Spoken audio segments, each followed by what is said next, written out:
Real good. Welcome to the Bond Sunday morning service. I am Jesse Lee Peterson. Thank you so much for being with me, and good morning to everybody here. And thank you for coming. It's such a nice day. Who did not hear the biblical question of the week on my radio show this week? Who did not hear about it? Oh, good. A whole lot of folks. Okay, that's great. You didn't hear about it? I think I told you about it yet. Okay, good. Did you hear about it, Mary? I heard. Yes, I did. You heard? You heard the show, right? Yeah. Oh, okay. All right. The question was Luke 12:35-40 through 40. Keep your loins girded and your lamp burning. And keep your loins girded and your lamp burning. And I asked that question Monday of last week, and I let it go through the whole week, and we came to some sort of a conclusion on Friday as to what it meant. And it was so interesting, the feedback that I got back from that question in writing, and people calling in. And I even asked my staff, I have them on record, what they thought it meant. And I found it to be very, very interesting. I learned a lot from asking that question, not expecting to get the responses I got, but I learned a lot from it. And so it prompted me I'm going to do that every week, I think. If the Lord is willing and the creek don't rise, ask a biblical question on the show on a Monday and see, get feedback from it for Friday. And so I wanted to continue that today, and I'm glad a lot of you didn't hear it, even though I wish it'd be nice to listen to the radio show. It's very, very interesting, I think. Who have read about that or heard about that before? Those of you who did not listen to the radio show. You've heard that said before. Anybody? Oh, okay.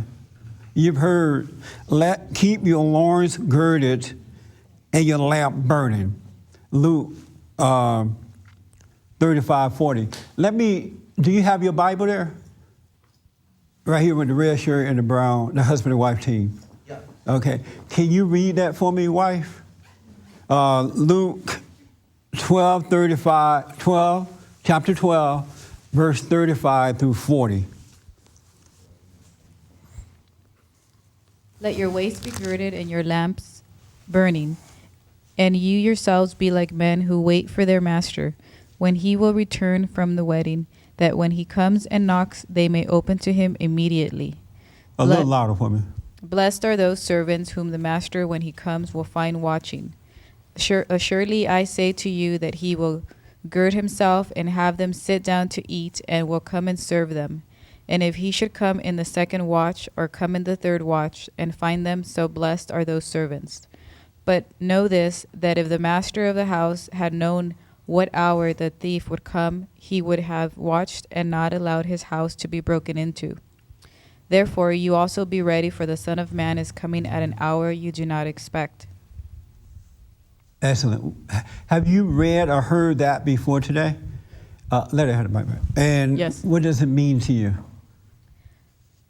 Well, I thought of another verse. I don't remember what chapter, where it says, like a thief in the night. You could be out in the farm, or you don't know when God will come and what you will be doing and who will be left behind.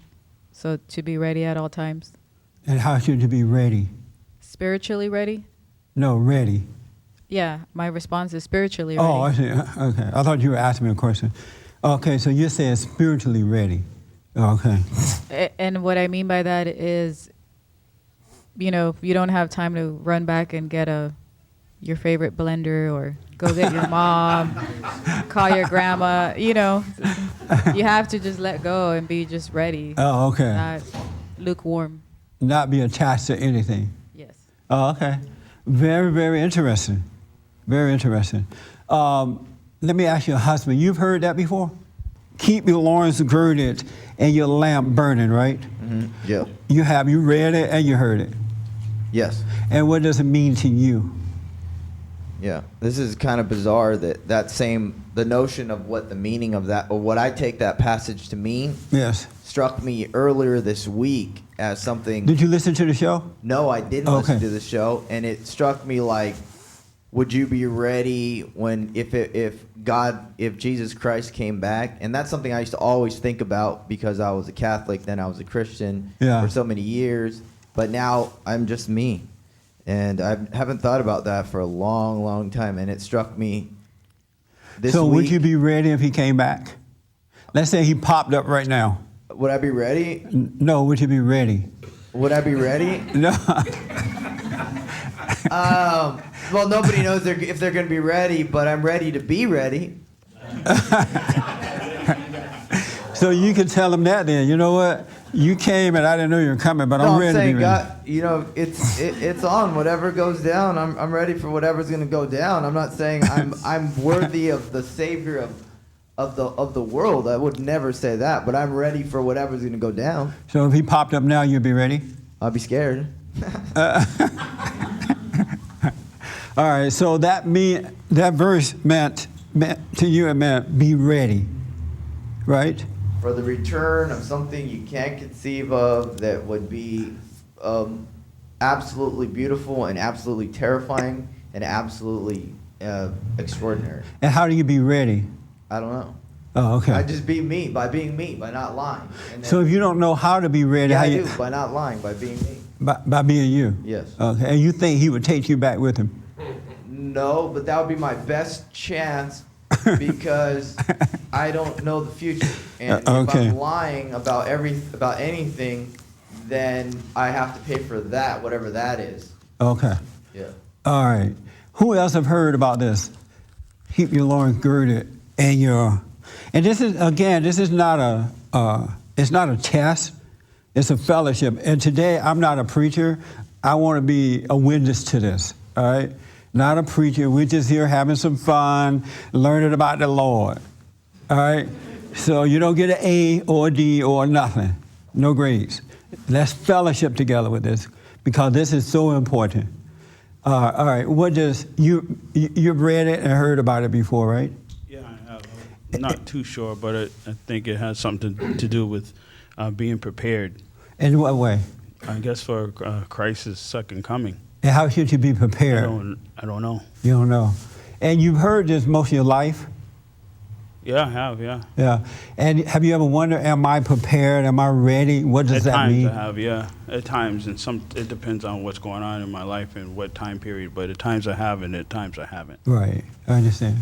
And so right now, do you think you're ready if he popped up right now?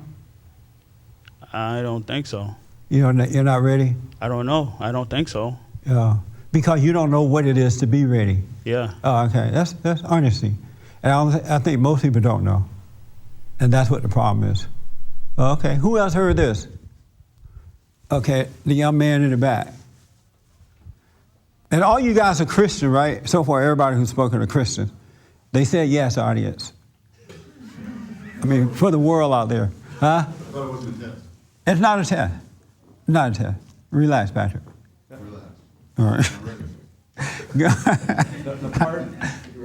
The part of I have to admit the part that where Jesus says, "Have your loins girded." Yes. I don't know exactly what he means. I really would like to hear your answer for that particular part, where it says, "Let your loins be girded." Right.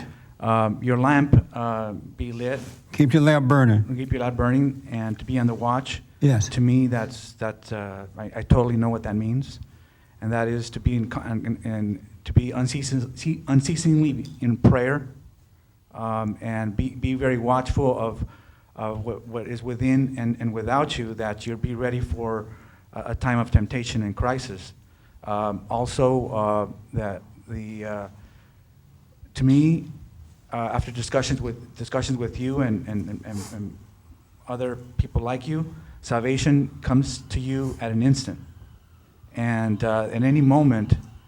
I understand you can be saved, and that to me is the coming of Christ into you, and at that point you're saved. It's just an unending process of revelation and purification of not going backward and looking back into your history or. So are you ready? If he pops up right now? Yes, I would say yes. I'm ready. So he popped into you right now? Yes. All right, somebody's at the door. Let him come in.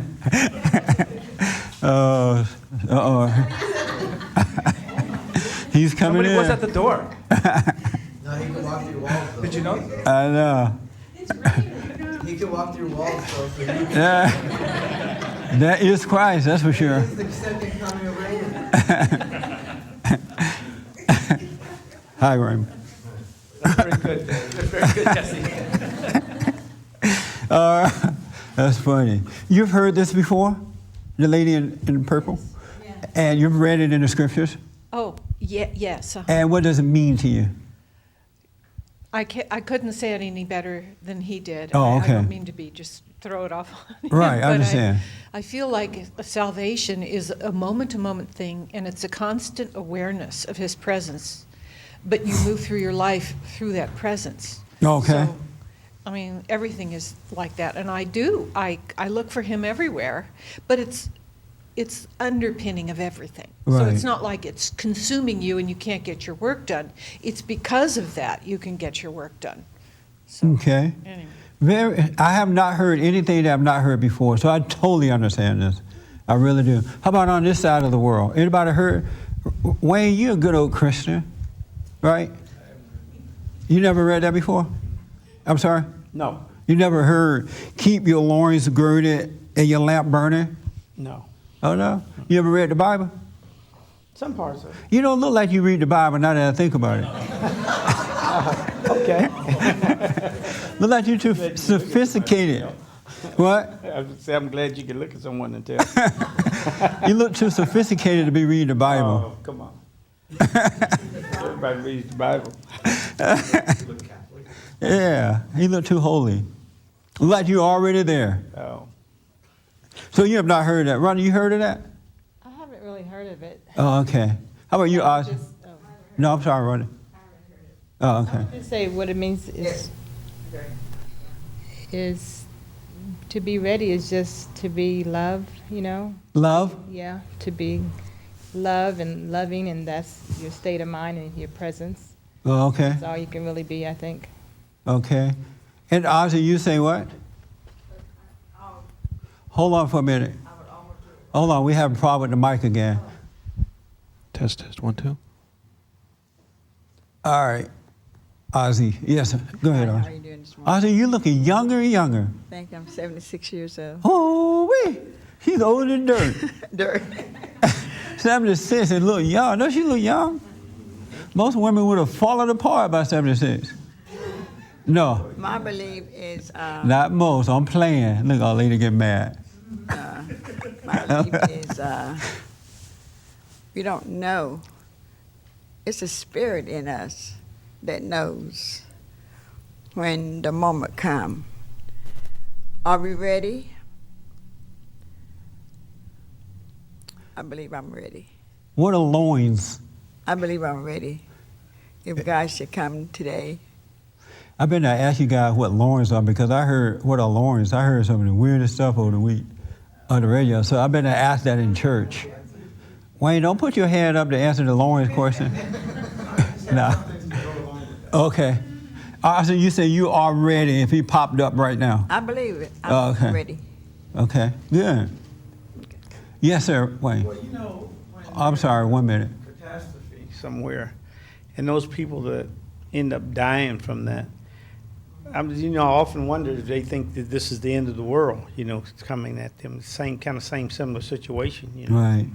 And, That's a good question. I don't know. yeah. Can I say something? Yes. When people die like that in Boston explosion and anything, and they died, can't they be saved in the spirit of the moment? Can they be saved? I assume so, but I don't know. believe that. Yeah. I believe people can be saved. Now, they may be freaking out over knowing that they're about to die. They may not think about, oh, Lord, save me. You don't even know. Well, most Right, people so I say, don't- "Oh Lord, have mercy." The worst devils say that. The Lord. Right. And if you're dying, You need to call him God. Yeah. Jesus. I wouldn't want to wait until the last moment like that. I wouldn't either. But Somebody to drop a me, bomb and now I got to pray to get saved. Well, that's what it takes. That's why I like to get ready now. Right. Yeah. It says on Right. earth as it in on Yeah. earth. You know, I was asking a question. How can people want to go to heaven and they're not living right here? Right. Good question. On earth as it is in heaven. You need to think about on earth before you think about heaven. Yeah. There's some people waiting on the Lord. Frankie, you and I have talked about this already. Do you remember our discussion about it? I do. Oh, so if I ask you, you're going to tell me what I think or what do you think? No, I'll tell you what I think it is. Okay. I know it. What it means to you. It's symbolic. Loins are like a loincloth to cover yourself, and it's like a belt and a lamp, and it's symbolic to be ready to go out into the world, to be ready with the light to see. And when you relax and you're lax, you would loosen your belt and sit down, and you're not ready for anything. But if you've got your belt tight and you've got your lamp, you're good for day or night to go out and do battle. And that's what he meant. Symbolic for being ready spiritually. Oh, okay. That's what I think it is. Okay. Interesting. I heard it all, really. And I thought the same thing. I'm not saying it's wrong. I'm just saying I heard it all. You've heard that before? I have. And what does it mean to you? To me, it means always be aware of the moment you're in, of the moment by moment. Be aware of it. Be aware of His presence moment by moment, because that awareness is the only thing that will save you in this earth. There's an old saying I often heard a long time ago. It says the true price of freedom is eternal vigilance, and that's what we have to commit ourselves to. Do you have that? I like to say yes, but all too often I fail at that. Oh, okay. I heard so many things. I asked one guy on the radio what did it mean to him, you know. He said it means to keep your pants up and carry a flashlight. That's a good answer.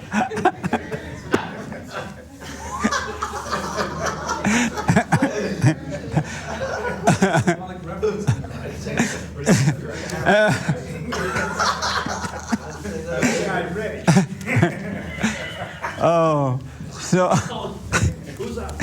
that was funny, right? That was real funny, right? Somebody topped that one. Everybody thought we had heard it all, right? When they said, keep your pants up and carry a flashlight. I'm like, okay. We like rolling. And then another guy came in and topped that. I asked him, what does it mean? I said, what does that mean to you? To keep your private part covered.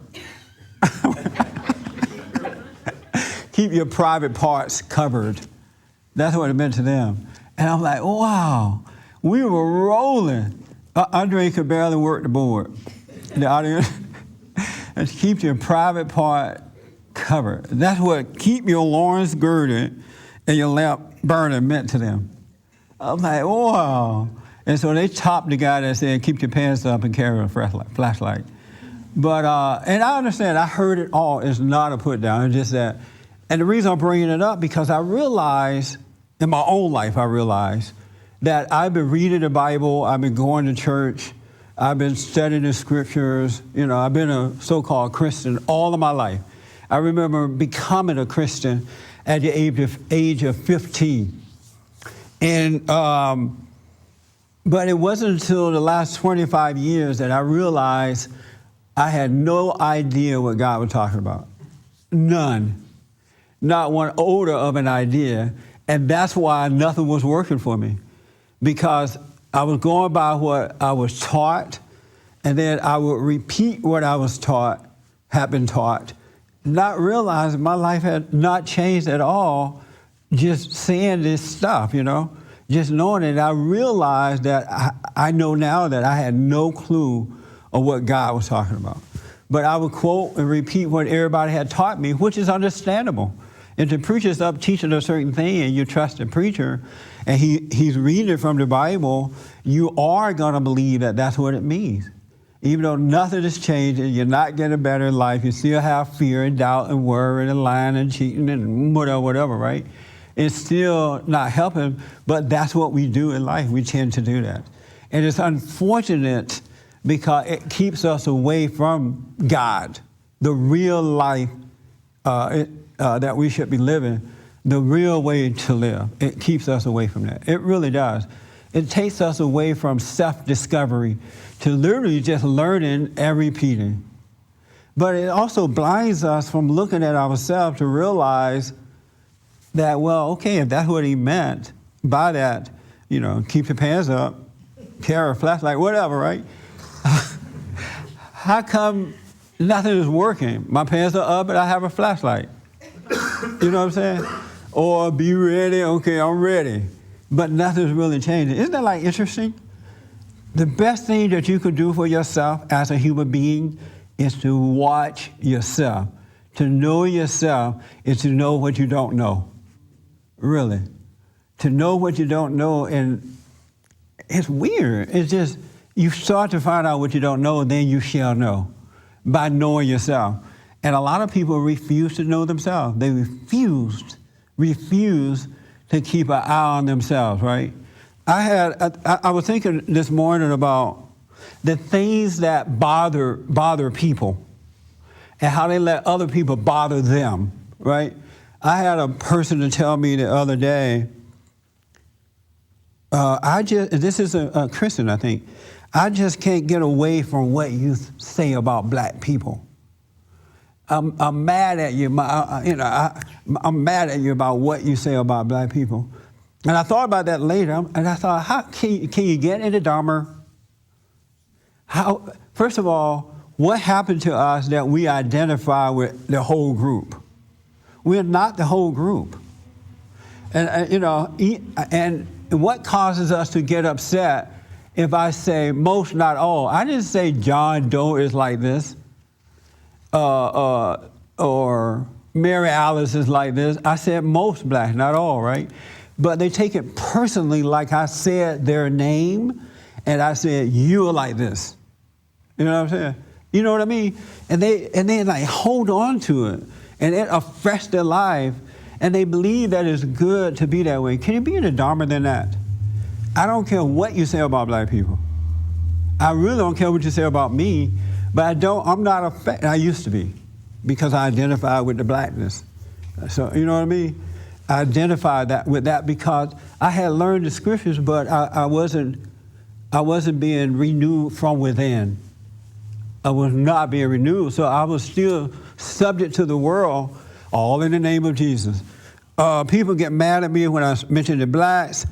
And God forbid you say something about women, it's over. And they get mad about that.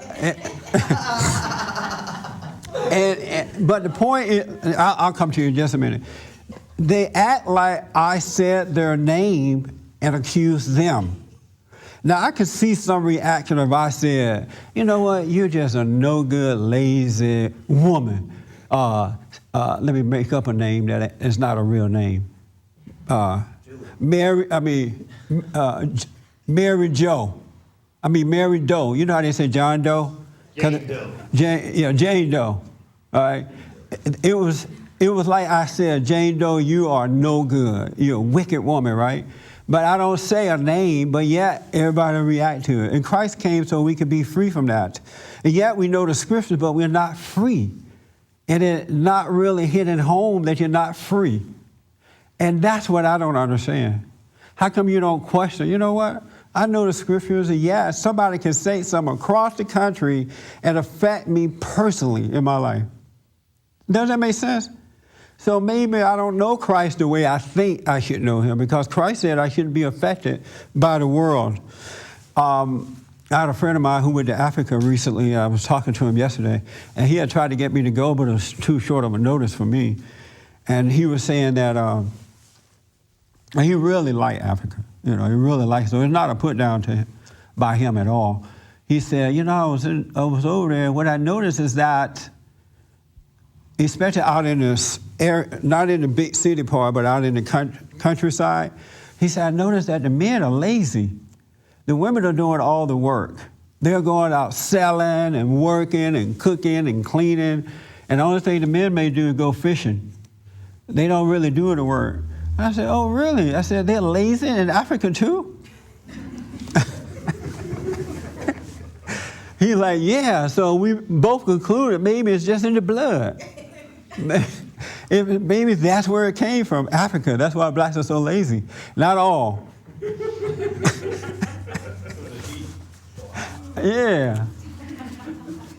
They're just lazy because it comes from Africa. It's in the blood. And so he loved Africa. He wasn't putting Africa down, right? And so we went on and had this conversation about Africa. And he was like, I'm leaving this country. I got to get out of here. The day after I got back, they had the bombing in Massachusetts. I got to get out. This is a mean place. And then we had talked about his anger and stuff like that. So I said to him, I said, you can go to Africa all you want. You can move to Africa, but you're still going to be the same person. And I said, once you move to Africa, you get settled in, you're going to realize people are people, no matter where you go. That spirit is still there in them and is in you. And going to Africa ain't going to change that. And he said, well, I'm tired of all this pressure. I said, so you want to go to Africa and kick back too and let the woman do all the work, right? I said, but the point is you're looking in all the wrong places for your freedom. The freedom is within. It's not in Africa. There's nothing wrong with going to Africa if you want to go and live there. There's nothing wrong with that. But don't go there thinking you're going to be free. You're going to have your same issue because everywhere you go, that spirit is going with you. And then there are people in Africa that are going to irritate you, make you mad, say things that you don't like, and do things you don't like. I don't care. It has nothing to do with the color.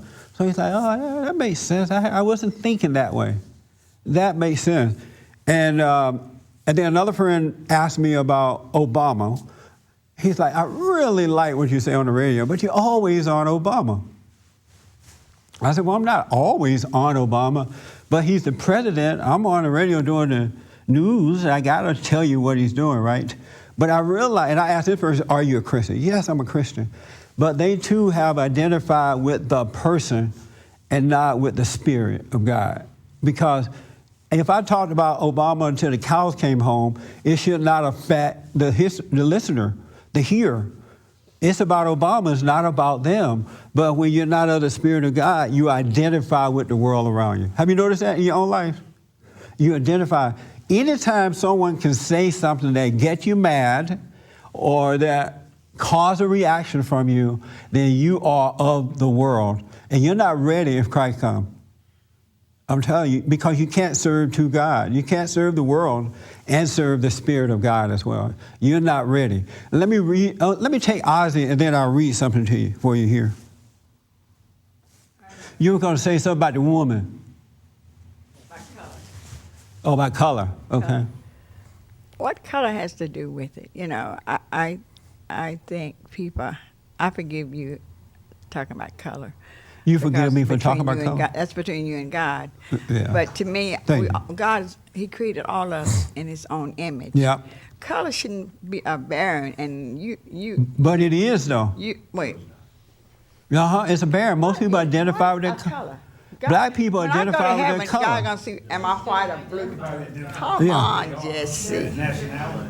That is, to me, you should identify with me. Nationality, color, nothing physical. Well, the bottom line, we black people, I don't have a problem with my color, but we all are in this world together. Some are lazy, some are smart, but you bash on the people of color all the time. That's your whole thing. Hey, we all have a fallen Right. part. And give me an example of bashing on them. Your sermon is color. It's always color. Every time I come, it's color. Well, I'm going to tell you what the man said. I love all of you. I care less about a color. But do you realize there are a whole bunch of folks who are into the color? But the bottom line, why shouldn't you be in the color?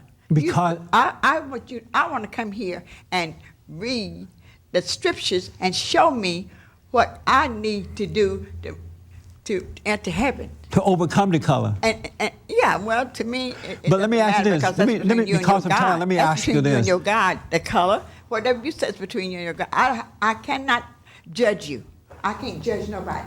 I ask I said, because of time. Hold, hey, let me ask you something. Wait. No, let me ask you this, and you can go back to that. Let me ask. You're not into the color thing, right?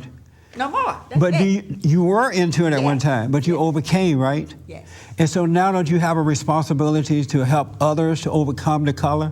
Yes, but Right. not by bashing them. But how are you going to help them overcome? Talk to them. Like when people want to come to Jesus and they don't know how, you tell them and you show them. If they ready, fine. If they're not ready, I did what God want me to do. But how, if it's telling the truth, what you call bashing, don't you? What to me your problem, your sermon is the black man, the black woman. But I just gave you examples of how all people- in this world together in the name of Jesus. Right. We're trying to do better. We're trying to do better. I know, but I just gave you examples of people who are into the wrong thing, and they will not be ready if Christ returns. We That's don't all know I that. did. We don't know that. Only God knows that. But he's telling us here to keep our lamp burning, but if you're into color and things of the world, your lamp is not But burning. see, this is what I'm saying. You're in the color. Your lamp burning? Who into color? To me, it looked like you're in the color because it's always about the black man and the black woman. Ozzy want to help you. I mean, Rhonda want to respond. And then this lady want to respond too. I do. Yeah, I saw it in your eyes. Do you agree with that, Rhonda? No, Ozzy, I appreciate what you're saying. I mean, I think people are people, so I don't look at all that. I'm not attached to it. Right. And I'm not sure about in terms of you, or, you know, obviously all people are not anything. And I guess you feel like if you shock them, that will wake some people up. Oh, I'm not thinking of shock. I'm a black Jew. I'm trying to wake up the blacks. Right, so it's shock by shock value, right? No, I'm not constantly thinking of that. Well, I'm just saying, like, if you say you're stupid or I'm black. Well, the Bible said that. Where did it say that? It See, said she missed it Jesse- last week, huh? It said Jesse's stupid? No, it said that. I was stupid, though, until I woke up. But it's saying what?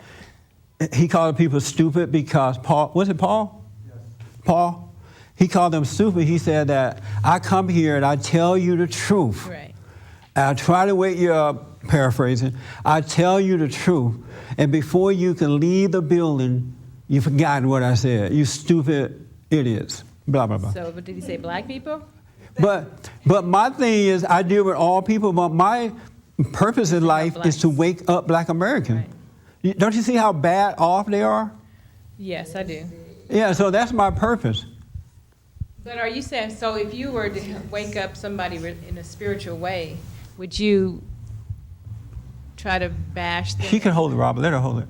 Would Go you, ahead. Would you want to say, Oh, I see what you're saying. Yeah, hold it right. would you want to say something negative about them to wake them up?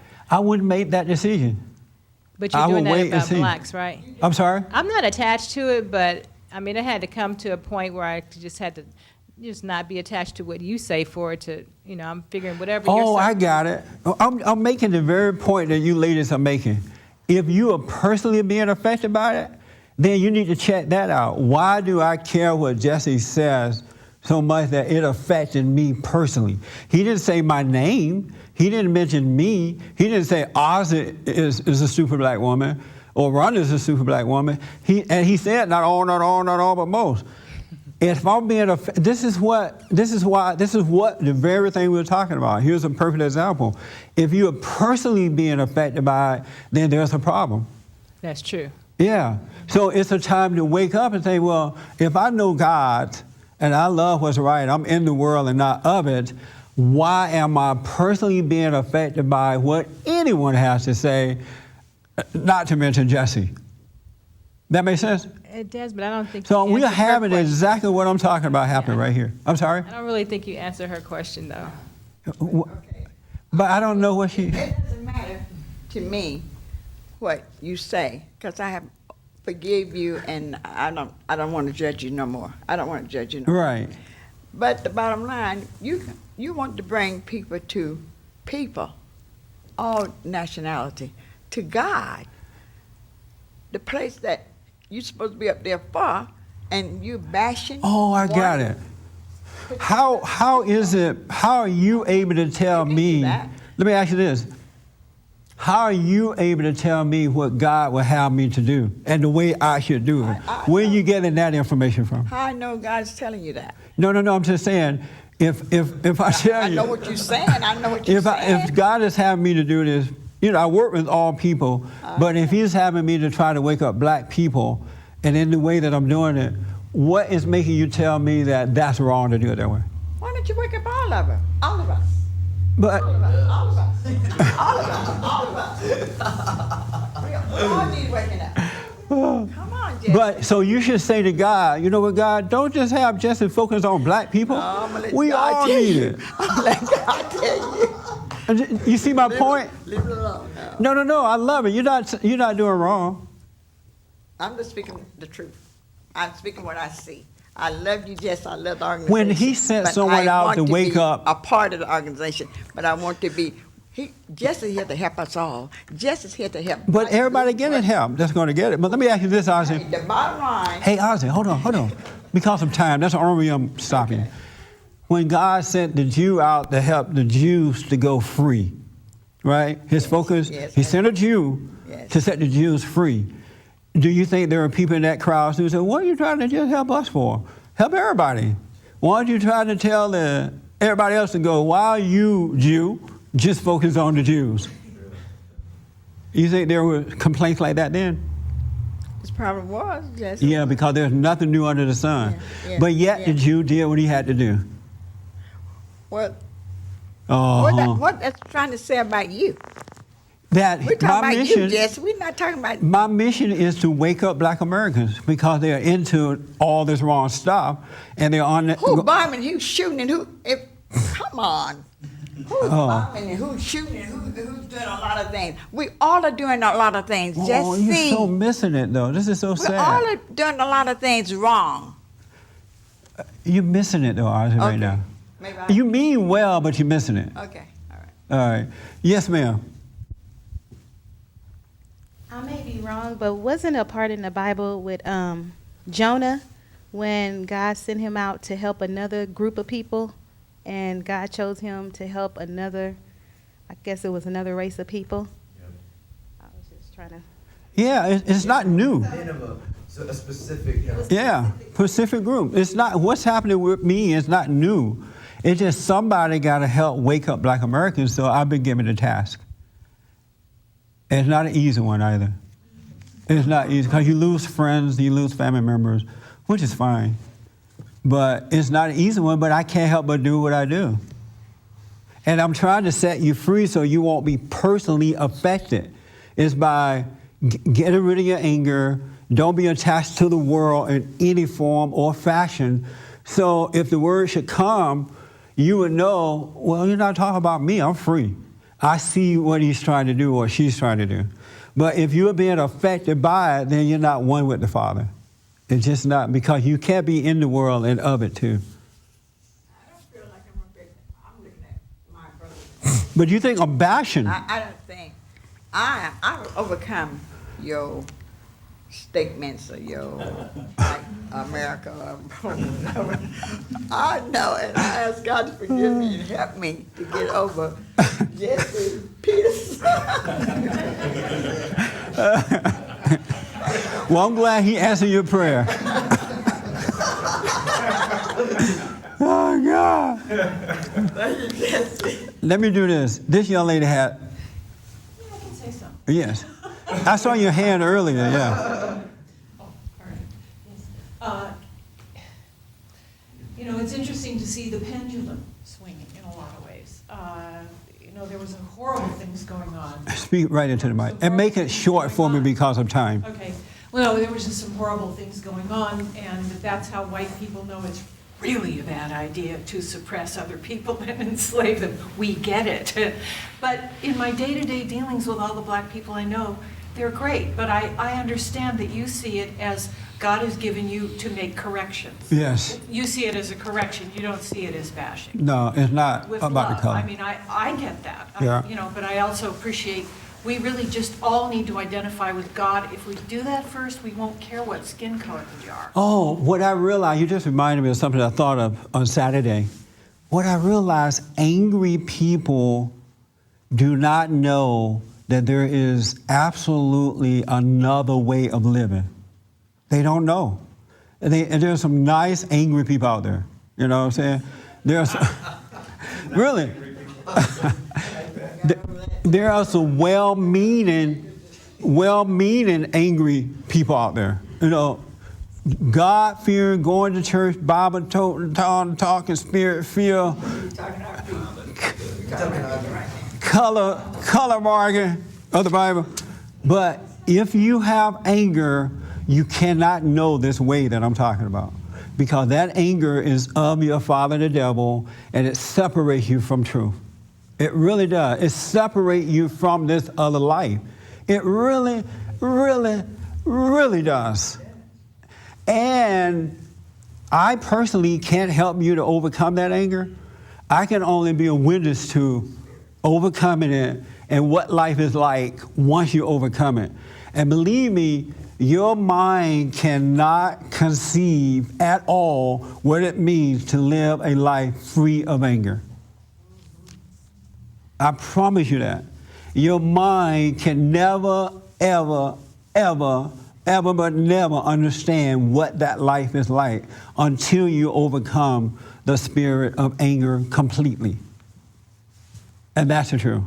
And so when I say things, I'm starting to realize people just don't see what I'm talking about. Some do, most don't.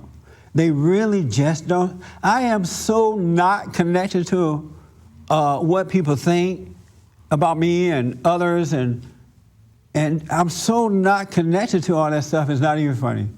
And I didn't make myself get that way. When he took my anger away, he set me free from that. And now I discover from within, and I'm telling you, for me to know anybody, because all of you out there are smarter than I am.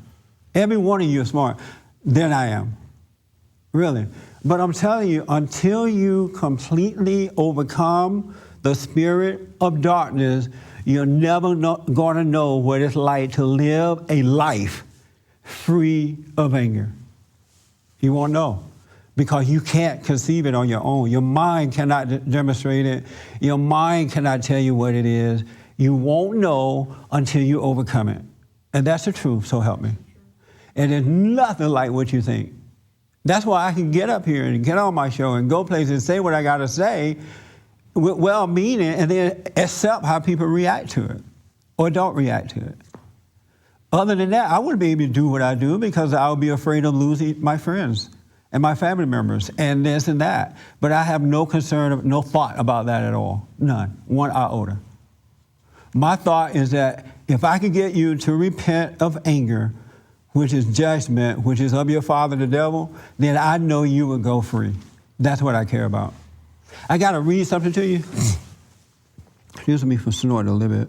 On being ready for the master's return, see that you have your belt done up and your lamp lit.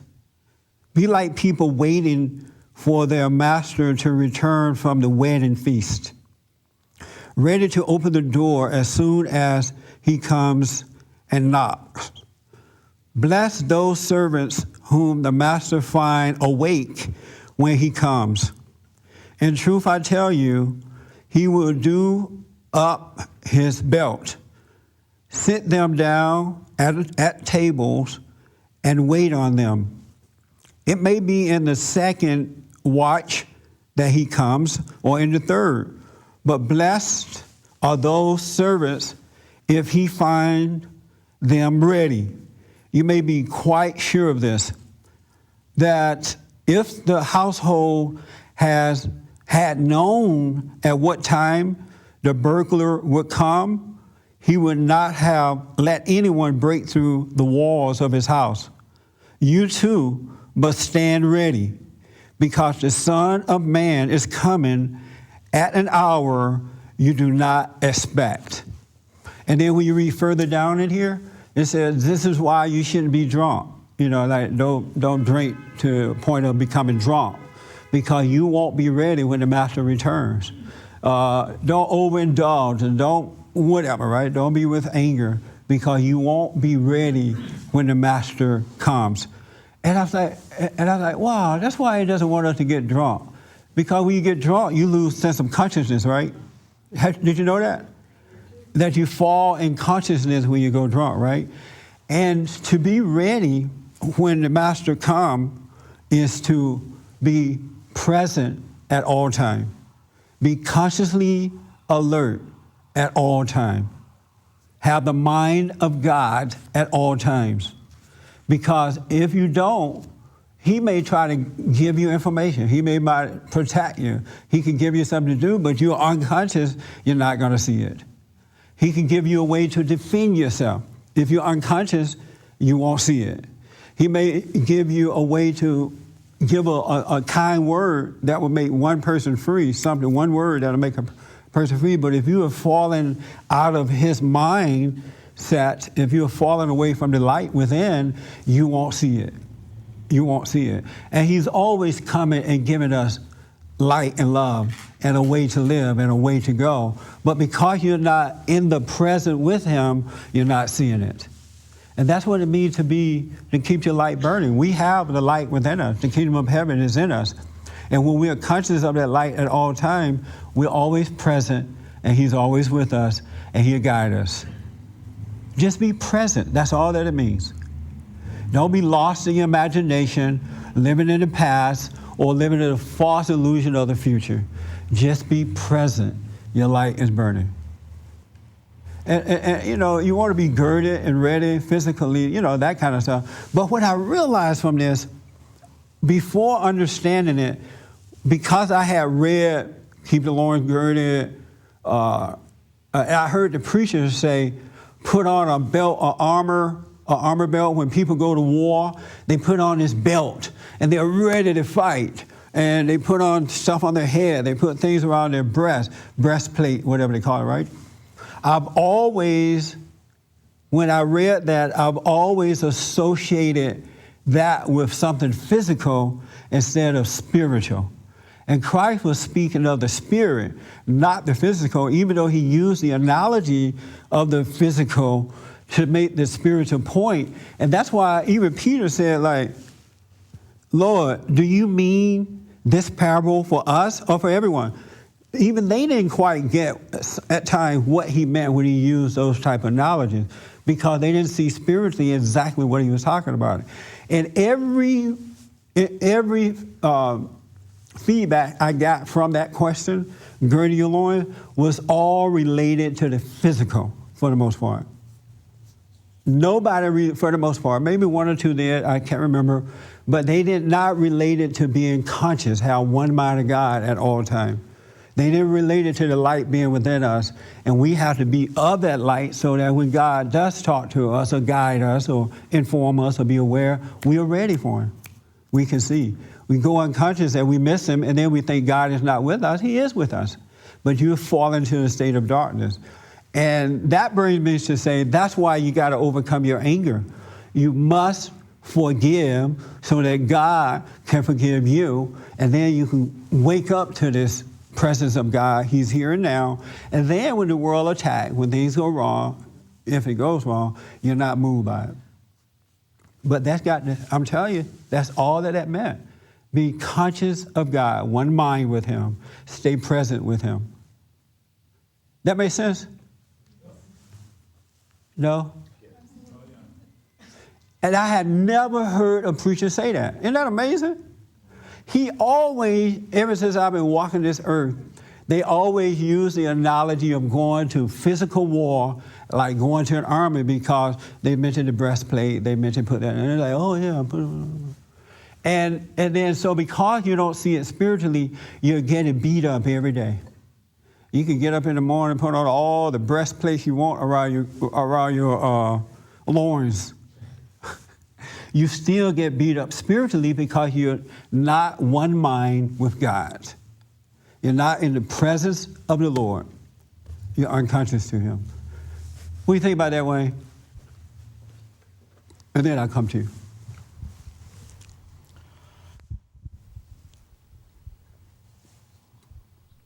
I don't know, I haven't said anything yet. Give me a minute.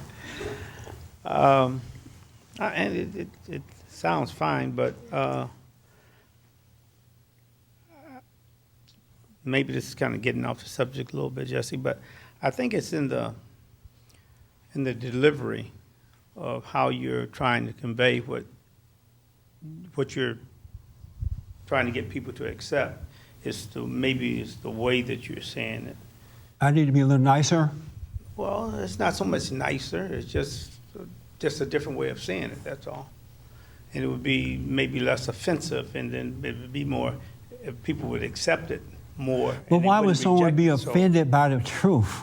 Well, it depends on how you say it. You know, that's all I'm saying. Oh. Let me take this young man first, then I'll come to you. I don't know how to respond to that because I can only say what is given to me to say. So I don't know what to tell you, man. I wish I had an answer for you. Maybe if I just left, it sounds as though, and correct. Pat, go to him with the mic for me. Robert, you can stay there. I told Mike, Pat to go back here. So are you saying that if I don't say, and I'm only using this for an example, not that you said this, all right, and because of time. Are you saying if I don't say black, just keep it general? Absolutely not. I mean, what you're trying. Give me the example then. What you're trying to get people to accept, it's fine. There's nothing wrong with what you're doing. But you said it's the way I bring the message. It's the way you're bringing the message. You know, I mean. Tell me how to bring it. Give me something real fast because of time. We have 5 minutes here or less. How to bring the water to the well. And it's. I know it's hard to think of it now. 5 minutes. Yeah, I understand that. Hard for me to just come up with one off the cuff. I understand that. Someone said, well, give me an example. Right away, you can't think of an example. Yeah, I understand that. Yeah. Well, next time, let me know. Okay. All right. Yes. Well, the most difficult thing of all this is the truth about oneself. Now, when you're talking about, we need to...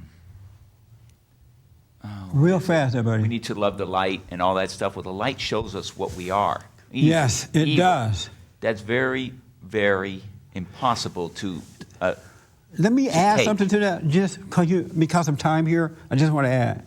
If you really want to know what kind of person you are, and I mean me too, walk in the presence of God. Walk in the light. You see, when God said every man's heart and woman's heart is wicked, you see how wicked we as human beings really are. Really. You don't know how wicked you are until you walk in the presence, you be conscious of the presence of God watching you. It's amazing. Sometimes I have to laugh. I'm like, oh, wow, I can't believe it. But it's amazing, the hidden agenda, the way we really think about things, the way we do certain things, our motive is mind-blowing. Absolutely mind-blowing. But the beauty, if you walk in the light, you're not moved by it because you see it and you're overcoming. The point is, you don't really see yourself until you can walk in the light, be conscious in the presence of God. Then you'll see your real motive. And that's the truth. And I think maybe that's what a lot of people run from. Well, the angriest that I ever get, and I get very, very, very angry when I see the truth about myself. Well, I don't now. But that's what, you know. Oh, I see. You're walking with the light. Oh, you're doing the Lord's will, and then you see, bam, something about yourself. But see, what I don't understand. Causes like a angry convulsion. Oh, let me just say this. I don't understand. But see, when you're walking in the light, you're in the love of God, and No, God. I was just being sarcastic. Oh, we don't you have think time you're to be walking in the playing. light, where you Oh. think you're walking in the light, you think you're doing good, you're speaking the truth, and then you see something about yourself and you lose it. Oh, when you think you're in the light. Right. Okay, good point. Because when you're in the light and you see this real hitting stuff about yourself, you're so loved by God, it's okay to be seeing it and overcoming it. It's like no battle at all, right? You just, because he shows you, unlike we show each other love, God shows us what's wrong with ourselves with perfect love. And when he shows us, it frees us up. We don't get mad about it. We don't run away from it. It's just you see it, but you keep going because you're covered in love. His love is different. So what you're saying is that Satan has been showing me what's wrong with myself. It sounds like it. Yeah, that's what it sounds like. Yeah, because Okay. when you're shown in love, in his love, you don't get mad about it. Let me take a real quick comment from Ernest. He's been waiting there for a while.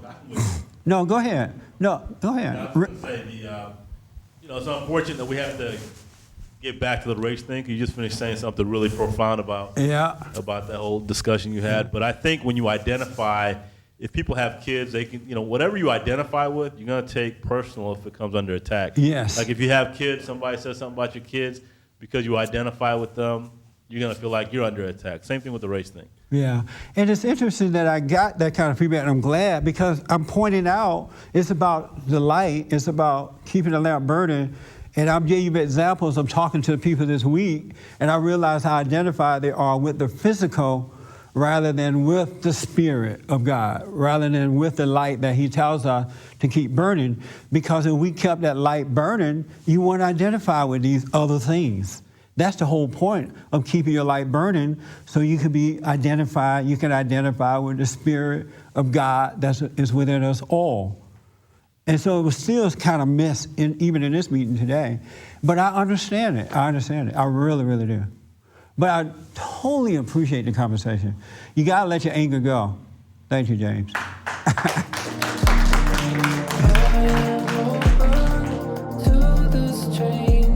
For more information, to purchase a copy of this program, or to make a donation, visit us on the web at bondinfo.org or call 1-800-411-2663.